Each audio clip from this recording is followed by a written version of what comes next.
YCP నాయకులు కూటమి చేస్తున్న అభివృద్ధిని చూసి ఓర్వలేక కుట్రలు చేస్తున్నారని, గత 5 ఏళ్లు లిక్కర్ మాఫియా నడిపి 3,500 కోట్లు దోచుకున్న విషయాన్ని ప్రజల దృష్టి మళ్లించడానికి జగన్ కుట్రలను ప్లాన్ చేశారని, అందులో భాగంగానే చిత్తూరు జిల్లా మూలకల చెరువు, ఇబ్రహీంపట్నం నకిలీ మధ్య కుంభకోణంతో కూటమి ప్రభుత్వం ప్రతిష్టను దెబ్బతీయాలనే ఉద్దేశంతోనే కుట్రపూరితంగా కల్తీ మద్యం ఫార్ములాను తాడేపల్లి ప్యాలెస్లో తయారు చేస్తున్నారని శ్రీకాకుళం టీడీపీ నగర అధ్యక్షులు పాంటింగ్ శంకర్ తెలిపారు. ఏపీ ఎక్సైజ్ సురక్ష అనే యాప్ అందుబాటులోకి తీసుకురావడం జరుగుతుందని, దీని ద్వారా రాష్ట్రంలో జరిగే కల్తీ మద్యానికి చెక్ పెట్టడం జరుగుతుందని అన్నారు. ఇప్పటికైనా అనుచిత వ్యాఖ్యలు మానకపోతే ప్రజలు వైసీపీని పూర్తిగా భూస్థాపితం చేస్తారని హెచ్చరించారు. ఈ పత్రిక సమావేశంలో ప్రధాన విజయరాం, వల్ల నరేంద్ర యాదవ్ తదితరులు పాల్గొన్నారు.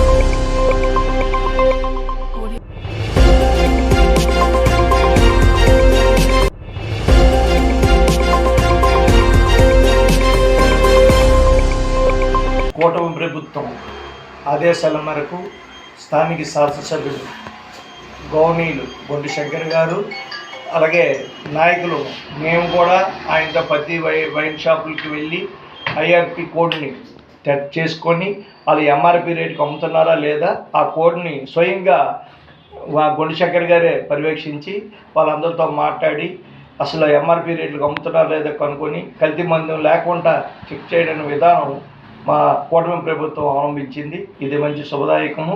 ప్రజలు కూడా చాలామంది అందరూ కూడా దీన్ని ఇస్తున్నారు, స్వాగతం పలుకుతున్నారు.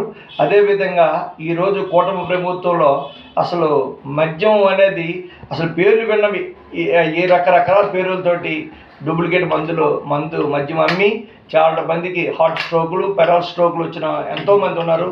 ఎంతోమంది కిడ్నీ ఫాల్ట్ చనిపోయిన వాళ్ళు ఉన్నారు ఎంతోమంది. అలాగే ఈరోజు మంచి మందు, ఈరోజు మనం వెళ్తే ఈరోజు ఏ బ్రాండ్ కాంటే ఆ బ్రాండ్ మంచి మందుని ఈరోజు కూటమి ప్రభుత్వం ప్రజలకు అందిస్తుంది.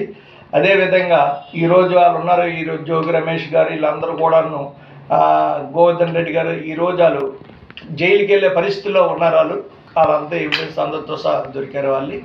వాళ్ళు కూడా ఈరోజు ప్రభుత్వం శిక్షిస్తుంది. మంచి మంది ఇచ్చే మన ప్రభుత్వం అనేది అది కూటమి ప్రభుత్వమే. దానికి మా శంకర్ గారు ప్రతి వైన్ షాప్ పర్యవేక్షిస్తూ, అలాగే నారా చంద్రబాబు నాయుడు గారు, అలాగే డిప్యూటీ సీఎం పవన్ కళ్యాణ్ గారు, నారా లోకేష్ గారు కూడా ప్రత్యేక దృష్టి వైన్ షాప్ మీద దృష్టి సాధించారు చెప్పగలుగుతున్నాం.